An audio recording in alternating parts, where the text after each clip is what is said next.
এবারের চ্যাম্পিয়ন্স লিগের ফাইনালে কোনো আর্জেন্টাইন ফুটবলার নেই। এটি থেকে আপনি একটু হতাশ?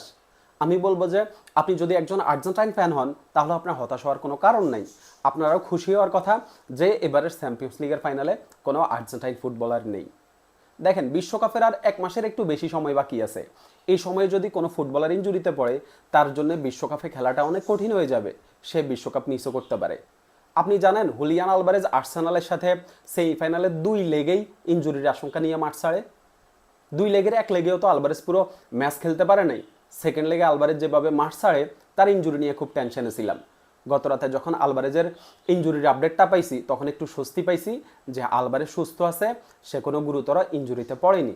তবে আলভারেজকে সর্বোচ্চ সতর্ক থাকতে হবে। কোনো প্রকার রিস্ক নেওয়া যাবে না।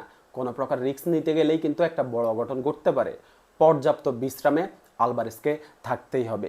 অ্যাথলেটিকো মাদ্রিদে খেলা 6 আর্জেন্টাইন ফুটবলার, যার মধ্যে আলভারেজ, মলিনা এবং আলমাদা, এই 3জন তো আর্জেন্টিনার শুরুর একাদশের প্লেয়ার। এই 3জনকে ছাড়া আর্জেন্টিনার শুরুর একাদশ কল্পনা করা যায় না। এরপরে অন্য 3জন, মুসো, এরপরে নিকো গঞ্জালেস, জুলিয়ানো সিমিওনে, এই 3জনও আর্জেন্টিনার বিশ্বকাপ স্কোয়াডের অন্যতম গুরুত্বপূর্ণ সদস্য। এই 6জনের যদি কেউ একজন ইনজুরিতে পড়তো, সেটা অবশ্যই আর্জেন্টিনার জন্য ভালো কিছু হইতো না। আপনি জাস্ট একটু কল্পনা করুন যে হুলিয়ান আলভারেজের যে অবস্থা, আর্সেনালের সাথে 2 লেগে দেখলাম, হুলিয়ান আলভারেজ যদি ইনজুরিতে পড়ে তাহলে আর্জেন্টিনার বিশ্বকাপের স্বপ্ন আসলে কোথায় গিয়ে ঠেকবে।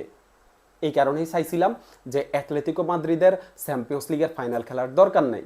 আমার কাছে অ্যাথলেটিকো মাদ্রিদের চ্যাম্পিয়ন্স লিগের ফাইনাল খেলার চেয়েও আর্জেন্টাইন প্লেয়াররা ইনজুরি মুক্ত থেকে একদম ফ্রেশভাবে আর্জেন্টিনার বিশ্বকাপের ক্যাম্পে গিয়ে যোগ দেওয়াটা অনেক বেশি গুরুত্বপূর্ণ। অনেক বেশি গুরুত্বপূর্ণ।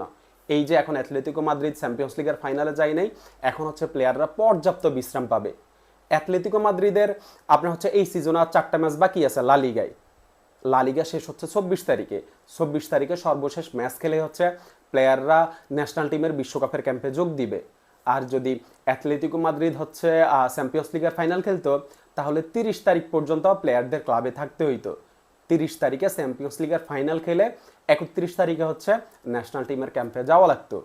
এই ব্যাপারটাও জাস্ট আপনি চিন্তা করুন যে আর্জেন্টিনার জন্য কতটা ভালো হয়েছে। স্কালোনি এখন প্লেয়ারদের অনেক তাড়াতাড়ি পাবে এবং স্কালোনির বিশ্বকাপের প্রস্তুতিতে অনেক ভালো কাজই দিবে।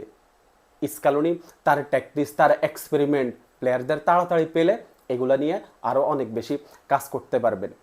এখন প্লেয়ারদের ইনজুরি মুক্ত থাকা আমার কাছে সবচেয়ে বেশি গুরুত্বপূর্ণ।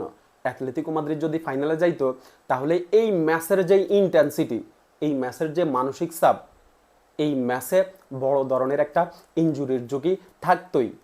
কারণ এই ম্যাচে আপনার অনেক বেশি সিরিয়াস নিতে হইতো। আলভারেজ যেভাবে প্রেসিং করে, তার কিন্তু ইনজুরির একটা আশঙ্কা থাকতোই। এখন এই ম্যাচ না খেলাতে প্লেয়ার বিশ্রাম পাবে এবং একদম ফ্রেশ হয়ে আর্জেন্টিনার বিশ্বকাপের ক্যাম্পে যোগ দিতে পারবে। এই কারণে আমি বলি যে এবারের চ্যাম্পিয়ন্স লিগে কোনো আর্জেন্টাইন ফুটবলার নাই, এটা নিয়ে হতাশ হওয়ার কোনো কারণ নাই। এটাতে আর্জেন্টাইন ফ্যানদের আরও খুশি হওয়ার কথা। ধন্যবাদ সবাইকে।